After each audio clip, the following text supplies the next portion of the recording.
Aproveitando aí a nota de educação, vale frisar que o sistema educacional brasileiro não pode ser considerado um primor, né? Vide informações comprovadas por pesquisas que ainda temos crianças que saem da 4ª série do ensino fundamental sabendo ler, mas sem conseguir interpretar o que elas estão lendo.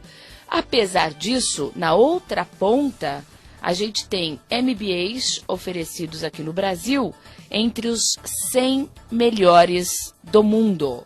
3 programas de MBA executivo para alunos com pelo menos 5 anos de experiência profissional disponibilizados por aqui estão na lista dos 100 melhores do mundo, de acordo com o ranking do Financial Times, que é uma publicação bastante conceituada.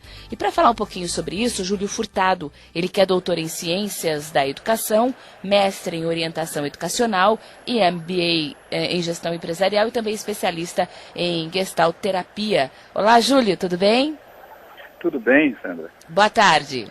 Boa tarde. Júlio, te surpreendeu a gente estar entre os 100 melhores? E olha que o Brasil aparece na posição de número 26, né, o MBA, depois na posição de número 41, University of Pittsburgh, e depois na posição de número 57, Fundação Instituto de Administração, a FIA, né?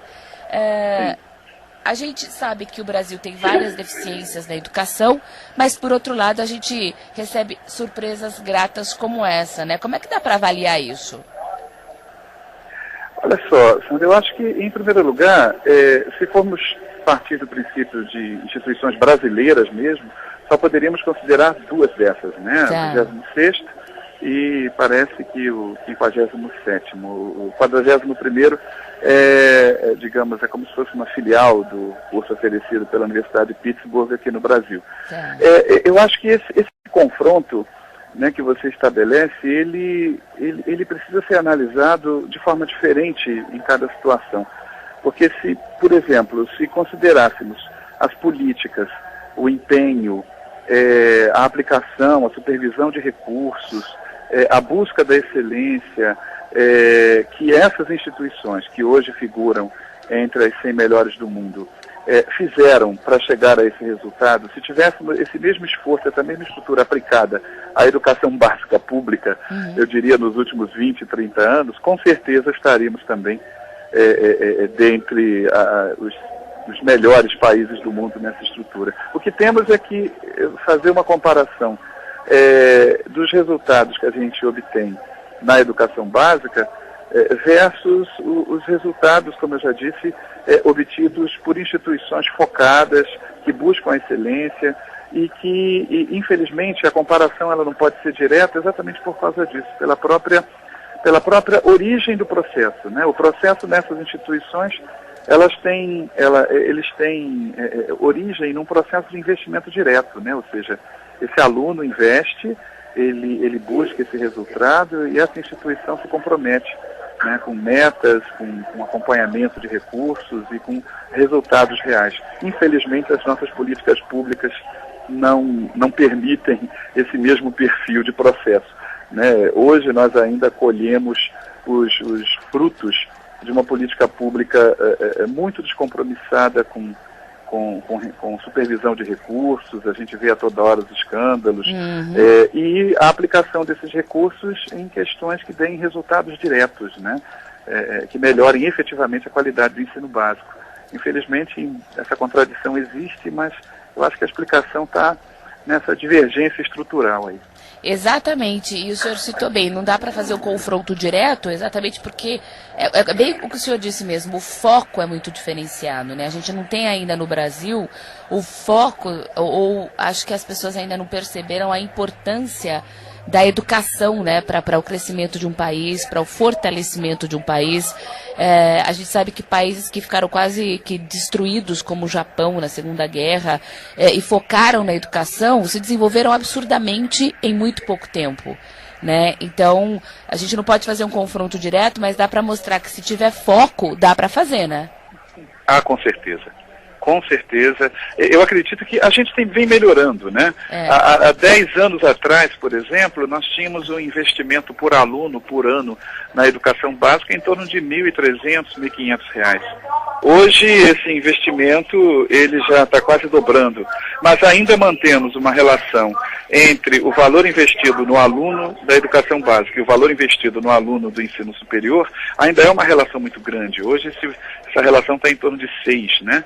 O investimento do governo anual num aluno de educação superior é 6 vezes maior do que o investimento por aluno anual que ele faz na educação básica. A relação ideal é em torno de 3, né? Ou seja, ainda temos que melhorar muito, até mesmo na questão do valor investido nesse aluno, no caso da educação pública. Isso sem contar em criar uma estrutura de acompanhamento, de controle de recursos e de garantia de que esses recursos estão sendo empregados efetivamente em questões que levem a resultados melhores, né? Sim. E o senhor acredita que com esse tipo de ranking divulgado hoje, por exemplo, pelo Financial Times, dizendo que o Brasil, MBAs do Brasil figuram entre os 100 melhores do mundo, isso de alguma forma estimula a rede pública ou as secretarias de educação dos estados ou mesmo o Ministério da Educação a vislumbrar alguma coisa melhor para a nossa rede pública? Ou seja, por que algumas instituições conseguem e a rede pública não consegue, né? Será que isso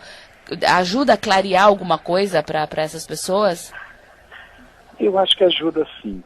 A questão é a vontade política, né? Eu acho que quando nós temos essa vontade política, esse exemplo que está sendo dado pelos programas de MBA é um exemplo bastante interessante. Nós temos instituições que há 10 anos atrás, por exemplo, não podiam figurar nem mesmo na relação de cursos de excelência, né, e que 10 anos depois estão figurando aí entre os 100 melhores cursos do mundo.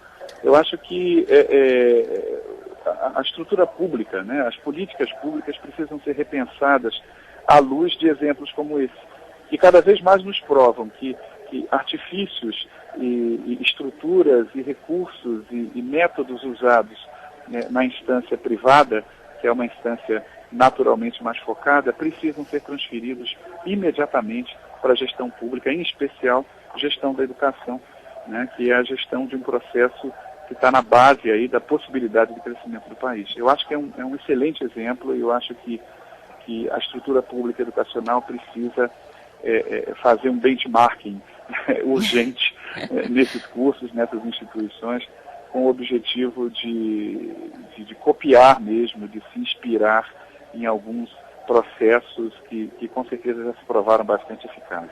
Porque a gente percebe que a população brasileira, né, o brasileiro em geral, ele se esforça tanto, né, para fazer as coisas, para tentar melhorar, etc. e tal, e a gente sabe que isso passa pela educação, né? Invariavelmente isso passa pela educação. E a gente não vê esse esforço, né, por parte da classe política, embora muito se fale, pouco se faz, né, sobre isso. Está melhorando, como você disse, mas ainda é muito pouco perto do que a gente vê por aí, pelo Brasil afora, né? Então, sempre é bom a gente bater nessa tecla para ver se um dia a coisa muda, né? Com certeza. Até porque os resultados nessa área são de médio a longo prazo, né? Ou seja, essa melhora de investimento que eu citei agora há pouco, ela só vai ter reflexo, eu diria, dentro de no mínimo 5 anos, e se esses recursos forem controlados, acompanhados e se for garantido que eles vão ser usados de fato em prol da melhoria dos resultados da qualidade da educação. Né? Pois não em investimentos que muitas vezes não resultam nisso. Tem todas essas variantes, né? Todos esses Cs e porquês, né? Aí dá medo. Com certeza.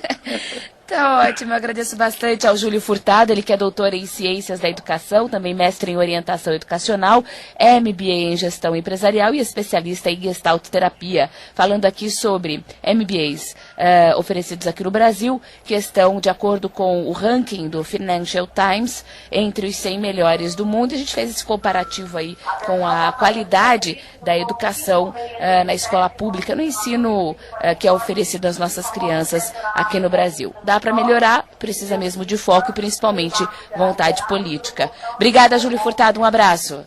Obrigado a vocês. Tchau.